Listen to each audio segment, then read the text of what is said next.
네, 다시 3주차 2강 강의 시작하도록 하겠습니다. 1강에서 말씀드렸던 것처럼 그 글로벌 시장의 문화적 환경 분석에 대해서 말씀드리고 있고요. 조금 전까지 종교적 행사에 대한 부분들까지 이야기를 했었습니다. 종교는 아니지만 제가 기억나는 또 하나의 해프닝은 미국의 대표적인 정유회사인 엑슨 모바일, 그러니까 엑슨이라고 있는데 엑슨에서 이런 슈프림이라고 하는 고급, 왜 우리나라는 하나의 그 종류나 아니면 고급 휘발유 이렇게 있는데 미국 같은 경우는 이렇게 좀 고급 슈프림이라고 하는 무연 휘발유가 있거든요. 그래서 그거를 마케팅하기 위해서 Put a tiger in your tank라고 해서 이런 슬로건으로 미국에서 했었었는데 이 엑손이 요 슈프림 이 고급 휘발유를 판매를 하려고 했는데 이게 태국에서는 상당히 반발이 심했다고 해요. 왜냐하면 아까 말씀드렸던 것처럼 당신의 차 기름 탱크에 호랑이를 집어넣으세요. 뭐 이런 의미잖아요. 푸더 타이거 그만큼 이제 힘이 좋다라는 그런 의미였는데 오히려 이제 인도 차이나 반도 특히 이제 태국 소비자들이 호랑이를 신없이 하거든요. 그래서 이제 그 호랑이를 탱크에 넣으란 말이냐 뭐 이러면서 상당히 이렇게 좀 반발감이 있었다라는 그런 또 해프닝이 또 기억이 납니다.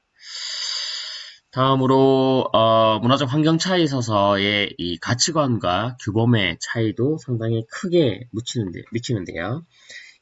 특히 문화적 가치관의 차이는 크게 두 가지 형태가 있을 것 같습니다. 이게 바로 집단주의 가치관이냐 또 개인주의 가치관이냐로 나눌 수 있을 텐데요. 이런 개인주의 대 집단주의의 문화의 차이는 한 개인이 의사결정을 할 때 얼마나 자신이 속해 있는 집단의 요구를 고려하느냐에 달려 있는 것 같습니다. 그래서 이 개인주의 문화와 이 집단주의 문화는 이와 같은 측면에서 커다란 차이를 우리가 보이고 있는데요. 여러분 잘 아시는 바와 같이 대표적인 개인주의 나라는 어딜까요? 네, 그렇죠.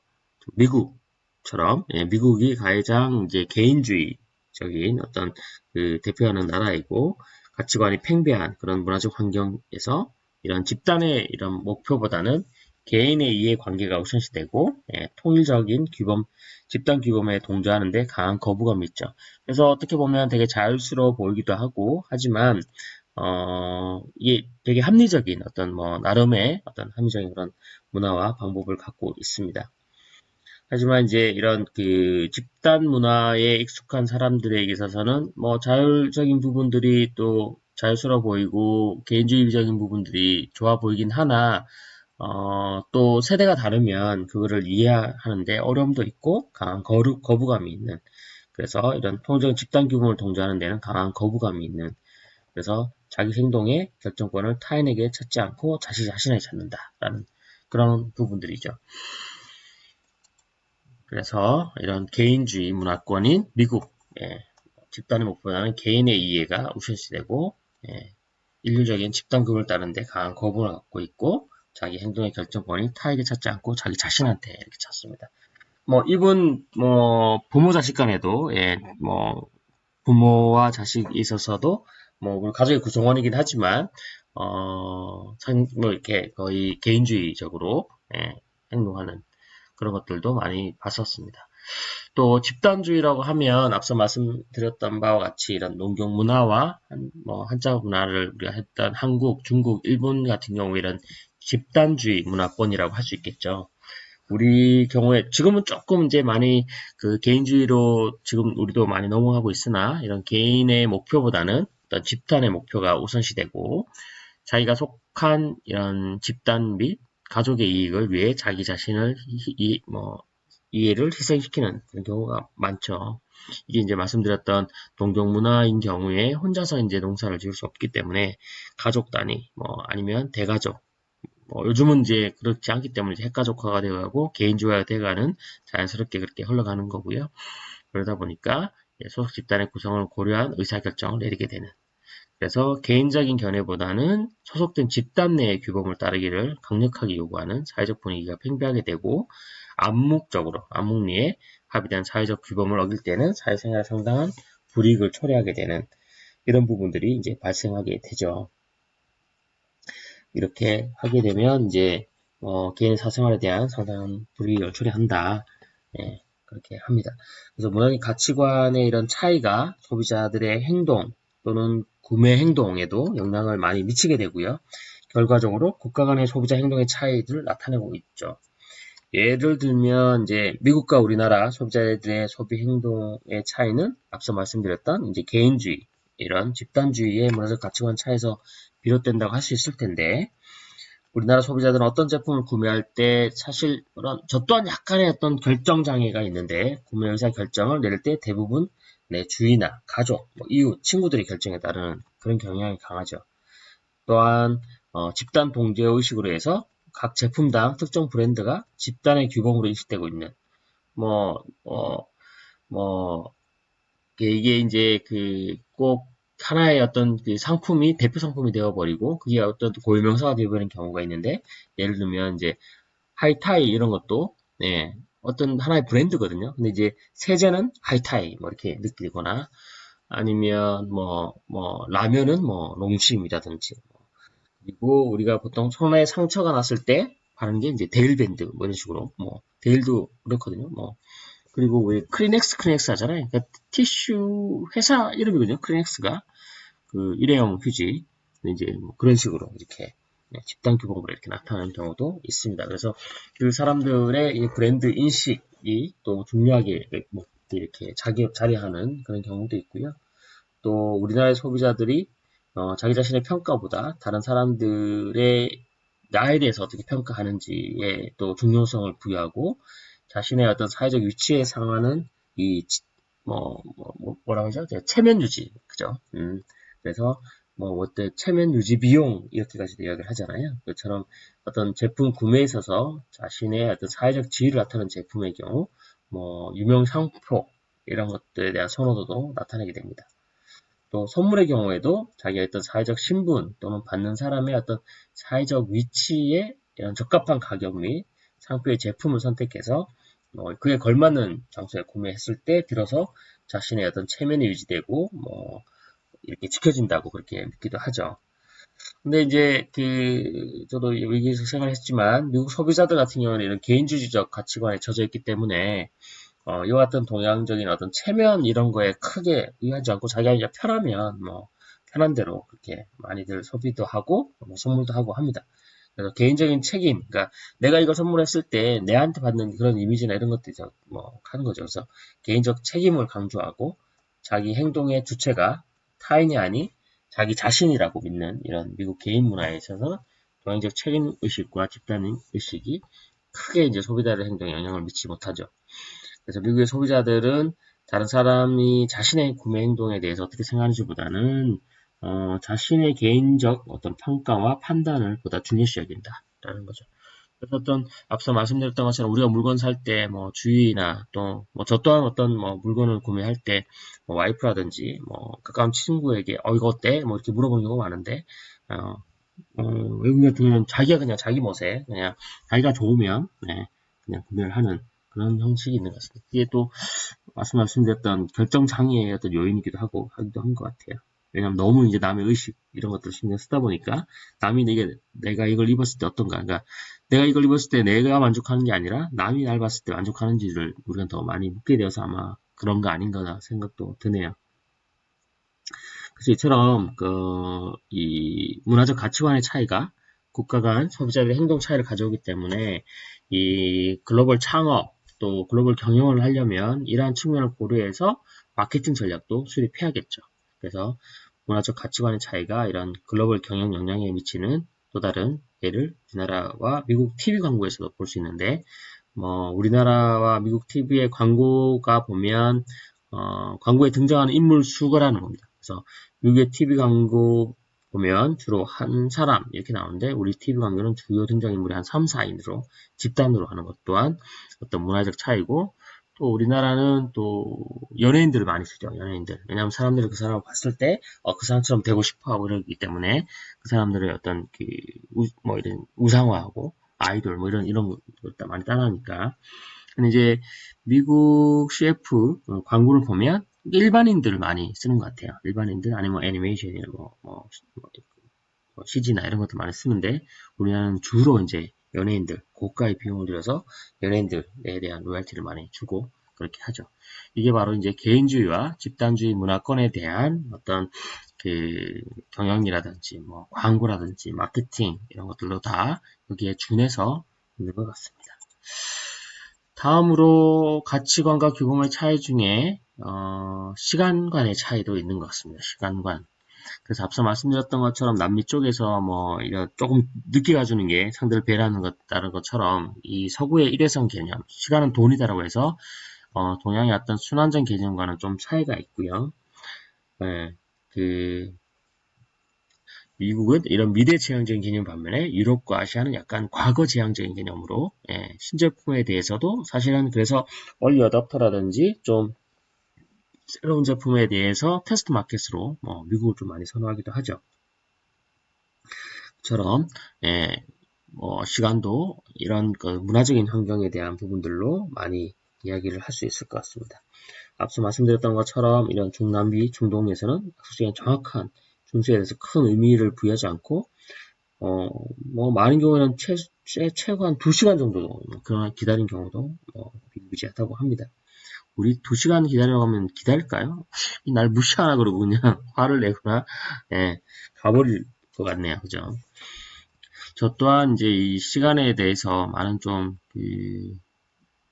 알러지하게 좀 많이 지키는 게 제 아버지께서 항상 이 시간관념 이런 것들 어릴 때부터 엄청나게 좀 많이 주입을 하셨었고요. 약속 이런 걸 중요시 하셔서 또 하나가 뭐냐면 저는 이제 해병대를 나왔잖아요. 그러니까 해병대는 중요한 미션이 뭐냐면 그 해안가에 그 말 그대로 상륙을 해야 되는 어떤 미션을 갖고 있잖아요. 그러다 보니까 동시에 이제 터치다운을 해야 되거든요. 그러니까 아무 은폐가 없는 데에 먼저 한 상륙 장갑차나 한 보트가 오게 되면 거기에 집중포화를 받기 때문에 동시에 이렇게 한 편대가 아니면 한 중대가 그러니까 똑같이 이렇게 딱 터치다운 하는 게 가장 중요하기 때문에 이 시간에 대한 관념을 엄청나게 중요시하게 만듭니다. 그래서 해병대에는 항상 어떤 과업이나 어떤 훈련을 시작하기 전에 항상 15분 전, 5분 전을 불러요. 그래서 예를 들면 구보 시작 15분 전, 아니면 우리는 이제 자기 전에 그걸 순검이라고 하는데 순검 15분 전, 이런 식으로 아니면 순검 5분 전, 그리고 고할 때는 또 순검 시작 이렇게 그러니까 15분 전, 5분 전 이렇게 항상 불러주는 게 나름 저는 이게 좀 몸에 배웠던 것 같아요. 그래서 가급적 약속을 하면 저는 항상 한 15분 전에 이렇게 도착을 해서 이렇게 좀 준비를 하거나 또 했던 기억이 납니다. 그래서 그거에 있어서는 조금 많은 좀 오히려 득을 봤던 것 같아요. 항상 15분 전에 가서 화장실 잠깐 들린다던가 가서 이제 옷 매무새를 다시 이렇게 훑어본다던가 해서 아무래도 이런 비즈니스나 이런 사업을 차원에 있어서의 어떤 누구를 만날 때 물론 이런 중남미나 이런 쪽에 있어서의 늦게 가는 게 예의라고 하지만 오히려 그렇지 않은 국가가 훨씬 더 많거든요. 그리고 아무래도 이제 해외 사업을 하다 보면 이런 비즈니스 랭귀지가 영어를 많이 쓰니까 그러면 이제 항상 저는 그런 이익을 많이 봤던 것 같아요. 미리 가서 이제 기다리다 보면 이제 아무래도 조금 늦는 사람들이 와서 제일 먼저 하는 말이 그거잖아요. I'm sorry 이렇게 미안하다고부터 시작하니까 어쨌든 제가 우위에 이렇게 가게 되는 그래서 좀 좋은 성과를 많이 협상에 있어서의 좀 나름 좋은 성과를 많이 냈던 그런 기억도 있는 것 같습니다. 여러분도 이런 시간에 대해서 잘 활용한다면 어떤 협상이나 이런 부분에 있어서도 상당히 좋은 어떤 성과나 결과를 도출하실 수 있을 것 같습니다. 그래서 이런 시간에 대한 정확한 문화에도 미국은 5분이나 이런 반면 중남은 한 30분 정도 이렇게 기다리는 그런 경향도 있다고 하고요. 예전에 우리도 이제 코리안 타임 그래서 한 2, 30분은 기다려주는 걸 예의라고 했는데 사실은 요즘은 그렇지 않는 것 같습니다. 우리도 이런 코리안 타임에 대한 이런 문화는 많이 없어진 것 같고요. 이 코리안 타임에 대한 이야기는 예전에 우리가 이 어원이나 원천도 보면 사실 약간 좀 아픈 기억인 것 같아요. 왜냐하면 이 코리안 타임이라는 의미 자체가 예전에 우리가 그 6.25 전쟁 시절에 뭐 사실 우리나라가 뭐 해방된 직후에 바로 또 6.25 뭐 사변이 나고 해서 상당히 힘들었던 시기잖아요. 그러니까 다들 무슨 뭐 손목시계가 있겠어요? 아니면 변변한 뭐 벽시계가 있겠어요? 그러니까 시계가 없다 보니 이제 그때 당시에 미군들이나 이제 뭐 미국에서 우리 참전했던 그런 사람들은 우리 뭐 약속을 해도 우리가 이제 뭐 손목시계 있는 것도 엄청 비싸니까 그런 게 없으니 그런 것들 잘 못 지키니까 역시 뭐 코리안은 좀 늦는다 뭐 하면서 코리안 타임 이렇게 했다라는 뭐 그런 설이 있습니다. 그래서 지금은 사실 그런 경우는 잘 없죠. 그리고 우리도 우리끼리 이제 뭐 코리안 타임이잖아라고 해서 뭐 익스큐즈 할 수 있는 뭐 그런 시간 뭐 시대는 지난 것 같습니다. 문화적 환경에 대한 차이에 있어서의 어떤 이런 미적이나 이런 아치적인 부분에 있어서의 감각 차이도 상당히 큰 것 같아요. 그래서 이런 미적 감각의 차이에 있어서도 중요한 어떤 고려의 변수가 될 수 있을 텐데 그게 그 나라에 어떤 진출하거나 창업을 할 때도 어떤 뭐 브랜드 이미지라든지 뭐 이런 것들도 그 나라에서 좋아하는 색이나 또 색의 의미가 다 다르니까 그런 색의 색감을 맞춰서 또 지출해야겠죠. 죽음을 나타내는 색은 동양에서는 우리는 백색이잖아요. 우리 보통 수의라 그래서 돌아가신 분들에게 뭐 예의를 할 때 하얀색 수의를 입혀서 보낸다든가 또 상주들도 하얀 머리에 하얀 리본을 꼽는다든가 아니면 뭐 이렇게 이제 하얀색이지만 미국은 오히려 블랙이죠. 그래서 우리나라 약간 좀 요즘은 그 상가집을 가도 뭐 제가 이제 까만 넥타이를 메고 하잖아요. 근데 그것도 약간 미국적인 문화를 이제 받아들인 거고 그래서 하는 거고. 이 미적 감각 때문에 해프닝은 그 유나이티드 에어라인 국동선에 취항할 때 처음에 이제 흰색 카네이션을 승객에게 달아줬다고 했었어요. 근데 이제 한국 사람들은 기피했죠. 예. 왜냐면, 말씀, 흰색 카네이션은 누구 돌아가시면 이제 가는 거니까. 그래서 아주 싫어했다라는 거 있고. 제가 또 기억에 어릴 때 이제 친구들이랑 장난하다가 집에서 놀다가 이 하얀색 비닐봉지를 이제 장난한다고 이제 모래 썼고, 이게 비닐봉지 손잡이를 귀에다가 이렇게 걸었는데, 할머니가 엄청나게 화를 내시는 거예요. 부모님도 부모 돌아가셨냐고. 왜 하얀색을 모래 쓰냐고. 그래서 어릴 때는 저는 하얀색 모자도 못 썼어요. 요즘은 뭐, 하얀색 모자는 사람들 많이 쓰지만, 예, 그랬던 기억도 저도 납니다. 이 또 미적 감각의 차이는 이 광고나 제품, 포장, 그리고 디자인에도 많은 영향을 주는데요. 앞서 우리 사례에 말씀드렸던 것처럼 이 초코파이 경우에 중국 분들이 좋아하는 빨간색으로 포장, 주홍색으로 해서 판매를 훨씬 더 많이 했던 뭐 그런 어떤 내용들도 있고 뭐 여러 가지 등등이 있겠죠. 또 이 색깔, 미적 감각으로 해서 하면 저는 티파니를 또 떠올릴 수 있는데 미국의 가장 유명한 주얼리, 그러니까 그 보석 뭐 반지나 뭐 이런 시계 브랜드가 티파니가 있죠. 그러니까 티파니의 아주 트레디셔널한 마크는 그 연하늘색의 포장지. 예. 그 포장지가 약간의 어떤 고급스러움과 이런 것들을 나타내면서 상당히 큰 이런 어떤 호응을 불러일으켜서 지금도 어떤 대표적인 어떤 예, 브랜드 또 그 티파니만의 어떤 고유한 색깔을 가지게 되는 그런 내용인 것 같습니다. 다음으로 이어서 문화적 환경 차이에 있어서의 권위에 대한 태도가 있습니다. 앞서 우리가 봤던 집단주의 문화냐 개인주의 문화에도 약간 밀접한 영향이 있는데요. 이런 권위에 대한 태도의 차이도 그 나라의 중요한 내용이고 아무래도 집단주의 문화에서는 이 권위를 존중하고 권위를 인정하지만 개인주의 문화에서는 모든 사람들이 기본적으로 평등하고 단지 하는 일만 다르다. 이렇게는 이제 느끼겠죠. 또 권위에 대한 태도가 있어서의 권위적인 사회냐 또는 민주적인 어떤 사회냐라고 볼 텐데 이런 권위의 사회에 있어서는 의사결정은 대부분 조직 상층부에 있고 권한은 이양이 거의 이루어지지 않고 있다. 민주주의 사회에서는 의사결정이 오히려 실무자급이 있고 상당 정도의 권한이 실무자 쪽으로 이양되어 있다. 이게 왜 중요하냐면 저도 이제 비즈니스를 해보다 보면 이런 권위주의인 사회에 있어서는 의사결정권이 위에 있잖아요. 그러다 보니 어떤 사업을 하는 데 있어서의 실무자랑 한참 이야기를 하고 난 다음에 한참이 걸렸는데 결국은 이제 위에서 반대를 해서 안 되는 그런 경우가 많거든요. 그런 사회에는 오히려 탑다운 방식으로 내리는 게 빠릅니다. 비즈니스를 진행하는 데 있어서. 그래서 오히려 이제 탑 레벨에 만나서 탑 레벨에 뭐 내골라고는 협상하면 그 다음부터는 그냥 빠르게 일이 진행될 거고요. 그 반대로 이런 그 민주적 사회, 그래서 실무자한테 많은 권한이 이양되어 있는 곳에서는 오히려 탑다운으로 내리면 이게 뒤집혀 버립니다. 그러니까 실무에 있어서의 엄청난 반대가 생기면 이루어지기 힘들거든요. 그때는 오히려 바람도 탑으로 가야죠. 그러니까 실무자들과 어떤 실무적 협의와 뭐 코드라든지 이런 부분을 다 맞추고 난 다음에 위에는 오히려 뭐 실무자에서 실무급에서 그렇게 인정하고 판단했으면 오케이 하고 그냥 가는 경우가 있습니다. 그래서 어떤 창업을 할 때 또 고객사를 만날 때도 이 권위적인 사회냐 민주적인 사회에 따라서 접근 방식을 다르게 하는 것 또한 중요한 내용일 것 같고요.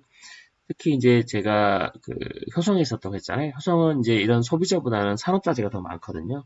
이 산업자재의 뭐 이런 그 구매에 있어서는 더군다나 이런 부분들이 더 컸던 것 같습니다.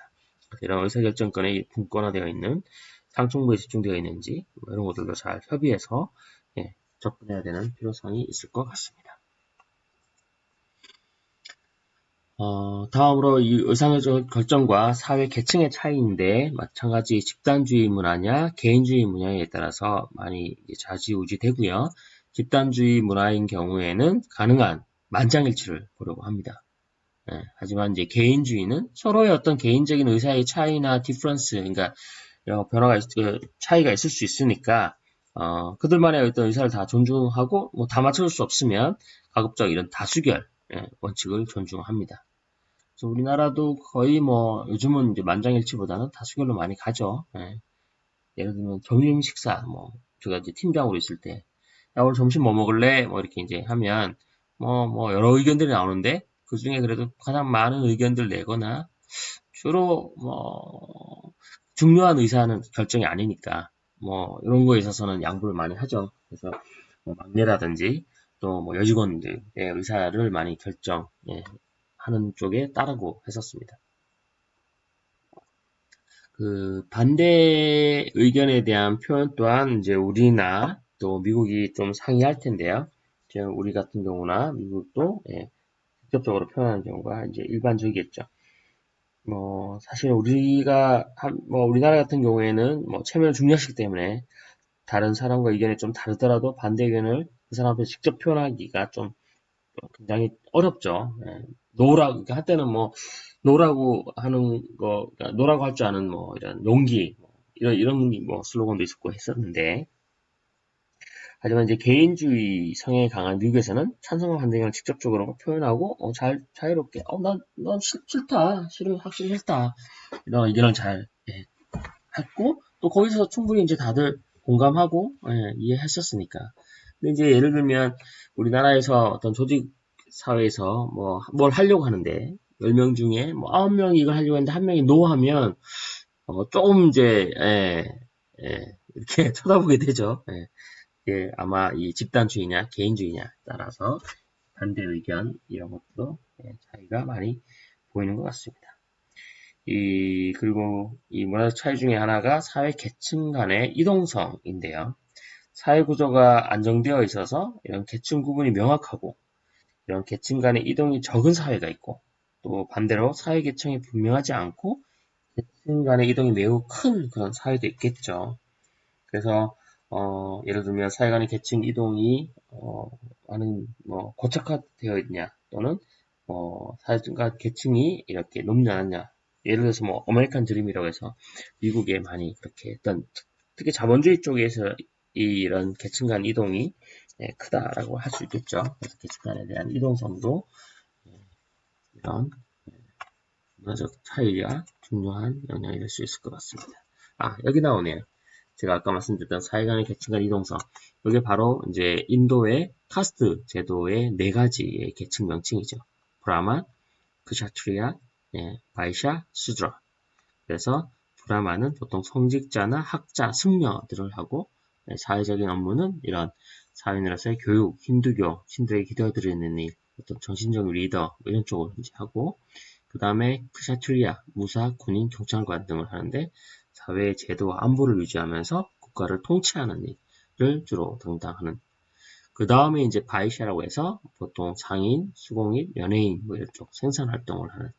그 다음에 마지막에 이제 육체 노동과 관련된 일을 하는 수드라 계층 이렇게 4개의 계층으로 나누고 있고, 실제로 나라 정부에서는 이제 이 카스트제도를 폐지했다라고는 하지만 지금 아직도 더 면밀하게 그 나라에서는 적용하고 있다고 합니다. 또한 이런 문화적 환경이 이런 글로벌 경영에 미치는 영향은 국가 간의 문화적 환경 차이가 해외 시장의 소비자 행동의 유사점과 또 상이한 점을 초래한다라는 그런 내용들을 볼 수 있을 거고요. 각국의 문화적 환경에 따라서 경영 활동의 많은 부분들이 다를 수 있으므로 이를 반영해서 적응 전략을 펼쳐야 한다라는 그런 부분들로 이야기할 수 있을 것 같습니다. 또 마지막으로 개인적 차원에서의 다른 문화에 노출되었을 때 초래되는 문화적 충격을 성공적으로 또 극복해야 될 것 같고요. 그러다 보면 이런 개인적 차원에서 글로벌 경영의 중요한 이유는 서로 다른 문화에 노출되었을 때 말씀드렸던 것처럼 문화적 충격에 초래되기 때문에 글로벌 경영 또는 글로벌 창업자는 자기 준거 기준을 포기하고 현지 문화를 이해하려고 또 적용하고 노력을 하며 문화적 충격을 성공적으로 극복해야 되는 그런 미션들을 가지고 있을 겁니다. 이렇게 해서 문화적인 어떤 환경 분석에 대한 쭉 이야기를 했었는데 종합적인 분석을 좀 해보면 이 홀이라고 하는 그 학자의 고배경 문화냐 또는 저배경 문화냐로 구분을 하고요. 이게 이제 상당히 오래전에 연구했던 내용입니다. 1976년도에 이렇게 홀 교수가 고배경 문화냐 또는 저배경 문화냐. 사실 한국말로 이렇게 번역했기 때문에 고배경, 저배경으로 했지만 이게 뭐 좋아서 고고 낮아서 저가 아닙니다. 이 high context culture, 그러니까 컨텍스트 문맥이라고 하기도 배경이라고 하는데 어쨌든 이 하이 컨텍스트냐 로우 컨텍스트 컬처냐로 구분했고 고배경 문화인 경우에는 법률 또는 법률가가 그렇게 중요하지 않습니다. 또 저배경 문화인 경우에는 법률이나 법률가가 중요하죠. 왜냐하면 고배경 문화에 있어서는 이런 그 법률이나 법률가보다는 오히려 규범이나 사회의 어떤 뭐 윤리, 도덕 이런 거를 더 중요시 하거든요. 그러다 보니까 법률 쪽보다는 더 아니죠. 반대로 저배경 문화인 경우에는 사회의 어떤 윤리나 도덕 물론 있겠지만 그거보다는 어떤 법적인 법리에 의해서 어떤 판단을 하고 그거에 대해서 증보를 한다든가 하게 되는. 그래서 또 밑에 보시면 일본, 중동, 한국 이런 중국 등이 고배경 문화이고요. 저배경 문화가 미국, 북유럽 이런 쪽인데 보통 미국에서의 조금의 어떤 이슈가 생기고 하면 폴리스를 부른다던가 수를 한다던가 이제 법률적으로 이렇게 풀려고 많이 하죠. 우리나라 같은 경우에는 우스갯소리로 법보다 주먹이 더 가깝다는 이야기도 하고요. 그렇게 어떤 교통사고가 나도 욕부터 우리는 하잖아요. 고함부터 지르잖아요. 여기 같은 경우에는 바로 이제 폴리스나 아니면 인슈런스 컴퍼니를 먼저 전화를 하죠. 그것 또한 사실 어떻게 보면 배경 문화의 차이인 것 같습니다. 개인의 말에 있어서도 사실 개인의 말이 매우 중요하며 개인의 비공식적인 의사표시가 보증의 역할, 그러니까 말에 책임을 진다, 나이값을 한다, 얼굴, 하여튼 그런 부분들. 또 저배경 문화는 사실 크게 중요하지 않아요. 오히려 이제 페이퍼로 서면으로 보증을 하고 왜냐하면 법률적으로 더 이런 중요하게 여기니까 말은 버블이라고 해서 그냥 약간 좀 터부시하는 오히려 그런 경향이 있고요. 공간에 대한 개념도 사실 서로 우리는 마당 이런 마당놀이 마당 문화 이렇게 이야기하잖아요. 서로 어울리는 공간을 중요시 여기고 저배경 문화인 경우는 개인적인 공간. 그래서 이 개인적인 공간을 침해하는 부분도 상당히 싫어하죠. 저도 이제 미국에서 생활을 할 때 보면, 회사에서 이렇게 만나면 엄청 친한 척 하는 척해서, 아이, 뭐, 맞죠? 그러면 엄청 친하게 이렇게 막 하는데, 딱 돌았으면, 아니다 싶었던 게, 이제, 느껴졌던 게, 이 친구가 이제 겉으로만 친한 척 하는 건지, 아니면 정말 나를 뭐, 베스트 프렌드라고 생각하는지를 보면, 그 가족에게 소개를 하고, 자기의 어떤 개인적 공간에 날 인바이트 하면, 날 그만큼 좋아하는 거더라고요. 근데 이제 자기의 어떤 개인적이거나 가족이나 이런 거에 이제 인바이트 하거나 초대하지 않거나 같이 공유하지 않고 그냥 이렇게 친한 척 하는 친구는 그냥 말 그대로 필요해서 그냥 친한 척만 하는 거더라고요. 그렇게 저는 나중에 이제 이해가 되더라고요. 또 고배경 문화에 대한 실패의 책임을 보면 보통 왜냐면 뭐 R&R이라고 하죠. Role and Responsibility. 그리고 뭐 권한과 책임 이 두 가지를 다 이제 위로 많이 가지고 있죠. 그러다 보니 최고 고위층에서 책임을 거의 지게 되겠죠. 하지만 이제 저배경 문화, 미국 같은 경우에는 오히려 실무자들이 아까 말씀드렸던 것처럼 많은 권한을 갖고 있잖아요. 그러다 보니 당연하게 실패에 대한 책임도 최하위 계층보다는 실무자에게 많이 돌아갑니다. 담당자. 보통 우리나라는 담당자가 있어도 그 담당자가 결제를 올리고 그 결제를 기한을 하면 결국 마지막 결정권자가 그거에 대한 책임을 우리나라도 많이 지죠. 근데 미국 같은 경우는 그러지 않죠. 또 시간적인 개념에 있어서도 시간 구분은 우리나라 같은 경우에는 좀 분명하긴 하지만 예를 들면 어떤 보고서라든지 어떤 사업에 대한 내용이 있었을 때 타임라인을 두고 언제까지 뭘 하고 하는 부분들이 뭐 조금 이렇게 서로 이해도 하고 하지만 미국에 있어서의 어떤 프로젝트 개념에 있어서는 상당히 무섭게 시간에 대한 개념을 가지고 있습니다.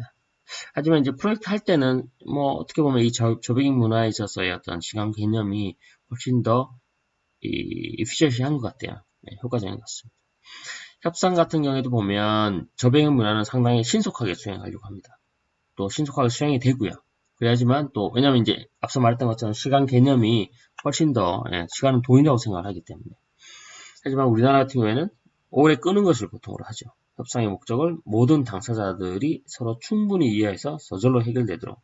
그런데 이 협상 부분, 어떤 문제 해결의 부분에 있어서는 제가 사회생활을 저보다 더 많이 하신 분도 계시겠지만 보면 크게 세 가지로 저는 문제를 보통 보거든요. 하나는 이 시간적인 개념을 두고 문제를 봤을 때에 놔두면 자연스럽게 해결되는 문제인가? 아니면 이 문제는 그냥 쭉 흘러가는 문제인가? 계속 안고 가는 문제인가? 아니면 이 문제가 시간이 지나면 지날수록 점점 더 악화되는 문제인가를 저는 판단을 하거든요. 그랬을 때 이 문제 해결에 대한 그러니까 우선순위를 정할 때 이게 상당히 도움이 되더라고요. 이게 시간이 지나면 지날수록 점점 더 악화가 되고 심각해지는 문제이면 가능한 빨리 해결하는 게 낫죠. 그리고 이게 그냥 뭐 오늘도 있어도 되고 내일도 있어도 되고 이게 크게 뭐 악화가 되거나 좋아지지 않는 문제면 그 다음 후순위 그리고 그냥 시간이 해결해지는 문제도 있거든요. 시간이 지나면 자연스럽게 소멸되거나 해결되는 문제는 오히려 급하게 대응하지 않고 조금 후순위로 제일 뒷순위로 물으면 자연스럽게 해결되는 그런 부분입니다. 업무할 때는 주로 뭐 부회장님의 오더가 프라이어티 넘버 원이죠. 뭐 그랬던 것 같습니다.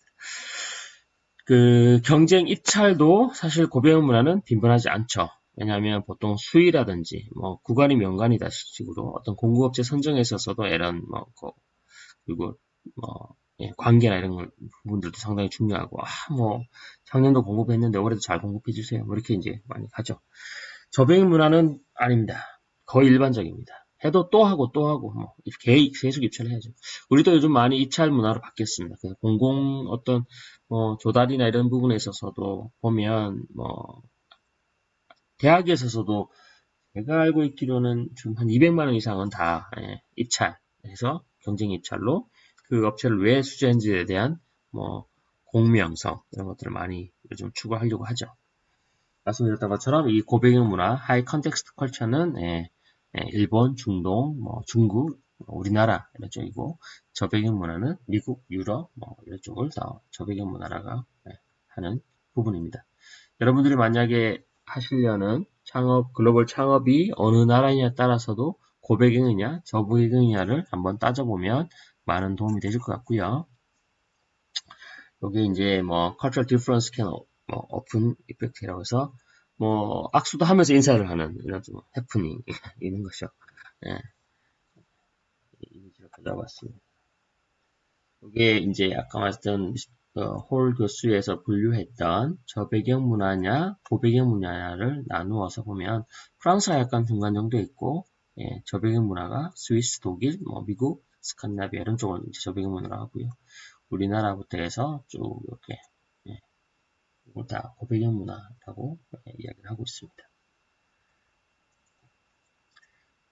이 또한 그 홉스테드 홀교수가 아닌 홉스테드의 문화 분류 모델 방식도 있는데요. 여기는 이제 총 여러 가지의 몇 가지 이제 크리테리아를 가지고 대표적으로 한 5가지 정도를 가지고 예, 문화 분류 모델을 만들었습니다. 이게 뭐냐면 개인주의의 정도에 따라 그러니까 앞서 우리 문화에 대한 이야기를 할 때 개인주의 문화냐 집단주의냐를 따졌잖아요. 그것처럼 홉스테드도 개인주의냐 집단주의냐를 따졌고 또 하나가 그 나라가 권력 격차가 예, 어느 정도 있느냐 높은 권력 격차가냐 또 낮은 권력 격차냐를 따집니다. 높은 권력 격차가 아무래도 민주주의고 뭐 상하 위계 질서가 명확하고 예, 불평등한 사회 뭐 이런 쪽이 되겠죠. 낮은 권력 차가 예, 분권적인 권한 구조고 뭐 삼권 분립을 한다던가 뭐 평등함을 강조한다던가 자율적 민주주의 이런 부분들이 바로 예, 낮은 권력 격차를 할 수 있을 것 같습니다. 그리고 세 번째로 예, 불확실성 회피 정도. 그러니까 강한 불확실성 회피 문화냐. 그러니까 강한 불확실성 회피 문화는 이제 과거의 전통, 관습을 중요시하고 약간 과거 지향적인 그런 문화를 예, 강한 불확실성 회피 문화라고 하고 약한 불확실성 회피 문화는 약간 도전적이고 창의적이고 모험적이고 뭐 미래지향적인 그런 문화를 예, 약한 불확실성 회피 문화라고 하죠. 또 남성 성애 정도, 그러니까 이제 그뭐 우리가 또뭐 마초하기도 하고 이런 남성 문화, 남성 성문화에 대한 남성성에 대해서 어느 정도 더 강조하느냐. 그래서 강인함을 추구하고 권력, 뭐 물질적 부의 숭상, 스포츠, 극적인 행동을 존중 이런 부분들을 이제 남성 문화라고 하고 보통 여성 문화라고 하면 좀 부드럽고 예, 술적이며 정신적 가치를 숭상하고 미와 예술을 존중하고 예, 저도 이렇게 보면 여성적인 문화에 가깝네요. 예. 왜 웃으시는 분들이 계실 수 있을 텐데 저 만나면 예, 부드럽고 예, 예술적이며 정신의 가치를 숭상하고 미와 예술을 존중하는 예, 그런 사람인 것 같습니다. 물론 뭐 해병대도 나왔고 뭐 이런 도전적인 부분이나 이런 쪽은 또 강인함이나 뭐 예, 물질적 부해를 예, 추구하죠. 예, 스포츠 좋아하고요. 중성적이네요. 예, 중성적인 걸로 그렇게 하겠습니다. 그래서 마지막 5번째 이 홉스테드 문화 분류 모델은 뭐냐면 이렇게 권력의 격차가 있느냐 없느냐 또 개인주의냐 또 남성성이냐 불확실성 회피냐 장기적 오리엔테이션 이렇게 5가지로 해서 각 나라별로 지수를 쭉 매겼고요. 그 지수에 따라서 평가를 했습니다. 이게 2001년도에 이 홉스테드 교수가 각 나라를 전체 나라를 다 하진 않고요. 나라별로 해서 이렇게 분류를 했었습니다. 여기에 보면 뭐 미국을 한번 볼까요? 미국 여기 있네요. 그 권력의 격차 지수가 지수는 40, 순위는 38위이네요. 권력 격차가 가장 순위가 높은 순위가 보면 홍콩 15위, 16위, 프랑스도 아주 높게 이렇게 나타나네요. 또 개인주의를 보면 미국이 아마 1위겠죠. 순위로는 1위. 지수는 91점. 그 다음에 영국. 그 다음에 2위가 없네요. 3위. 영국. 남성 성도 보면 일본이 1위입니다. 일본이 1위. 95점. 상당히 남성성 위주이고 권력 위주입니다. 그렇게 되겠죠. 또 불확실성 회피 부분에 있어서는 예, 불확실성 회피에 있어서는 독일, 그리스가 1위네. 불확실성 순위 1위. 불확실성 회피가 아주 강한. 그 다음이 포르투갈 2위네요. 2위. 그리고 오히려 도전적인 부분들을 보면 미국이 43위 이렇게 나옵니다. 불확실성, 그러니까 회피가 약하다는 거죠. 그리스가 강하다라고 나왔고 이런 식으로 구성되어 있습니다.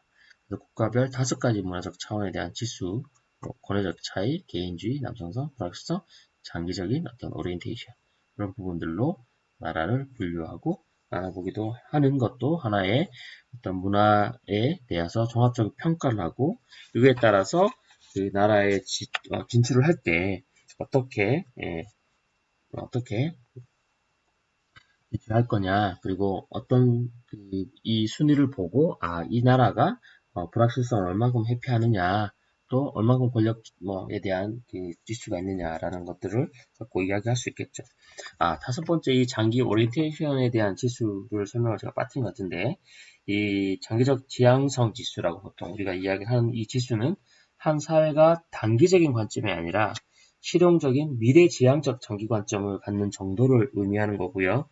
높은 이 장기적 어떤 오리엔테이션, 장기적 지향성을 나타내는 특성으로는 인내, 끈기, 그리고 서열 관계, 검소함, 수치감 등이 있습니다.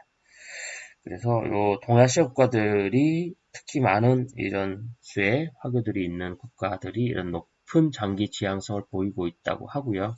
그래서 이 순위를 보면 이제 홍콩 2위, 홍콩 2위네요. 2위. 그리고 대만, 일본, 제가 장기 지향성, 장기 오리엔테이션 지수를 갖고 있습니다. 그래서 홉스는 이처럼 국가의 문화적 환경의 차이점, 유사점을 통일적으로 분석한 모델을 제공함으로써 글로벌 창업 또는 글로벌 경영자가 주요 의사결정을 내는데 많은 도움을 줬다라는 거에 큰 의의를 두고 있습니다. 그래서 보면 그렇고요.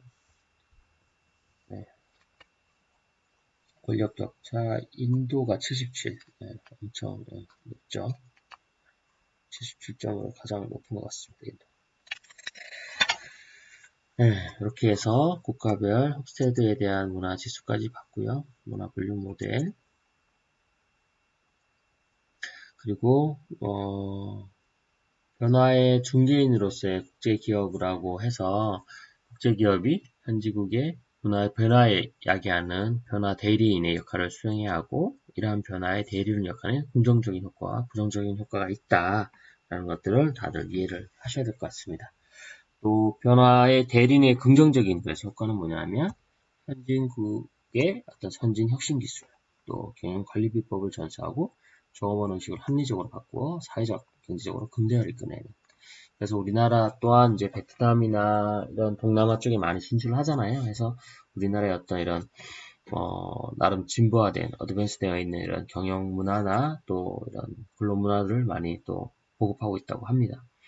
또 변화 대리인의 부정적인 효과는 뭐냐면 현재 기업의 소비 조장의 문화를 유입해서 사치성 소비재를 구매를 촉진하고 현재 전통 문화를 파괴하고 외국 기업과 현지 기업의 약간 이질적 갈등을 심화시키는 부분들도 있습니다. 그래서 부정적인 효과도 이야기한다라는 내용들로 여러분들이 이해하셔야 될 것 같고요. 이런 것들을 이해를 하셔야 변화의 어떤 대리인의 역할, 그러니까 사실은 이 글로벌화가 되고 지구촌이 되어가면서 옛날보다는 크게 이런 문화적 이질이라든지 이런 부분들이 없겠지만 또 인터넷도 발달하고 이런 정보 문화가 발달하고 모두 다 스마트폰을 다들 들고 있으니까 이런 부분에 있어서는 다들 조금은 예전만큼 첨예하게 다른 부분은 아니겠지만 그래도 이런 우리가 이제 글로벌 우리 창업대학원에 계신 분들이 글로벌라이제이션을 고려하고 글로벌 창업이나 글로벌 사업을 하는 데 있어서도 이런 예린 역할을 충분히 잘 수행할 수 있도록 이런 부분들 잘 인지하셔야겠고요. 이 문화적인 환경 분석, 문화적인 어떤 크리테리아가 상당히 중요한 것 같습니다.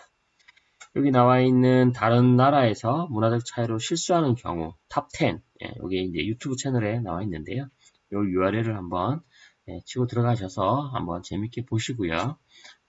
나중에 오프라인 강의할 때 다시 이 영상은 제가 보여드리도록 그렇게 하겠습니다. 또한 이제 일본을 매료시킨 한류, 요즘 이제 한류 문화가 아주 대세잖아요. 그러니까 전 세계적으로 뭐 BTS 다들 아시죠? BTS. BTS가 뭐의 약자인지 아시죠? 모르시는 분은 없으실 겁니다.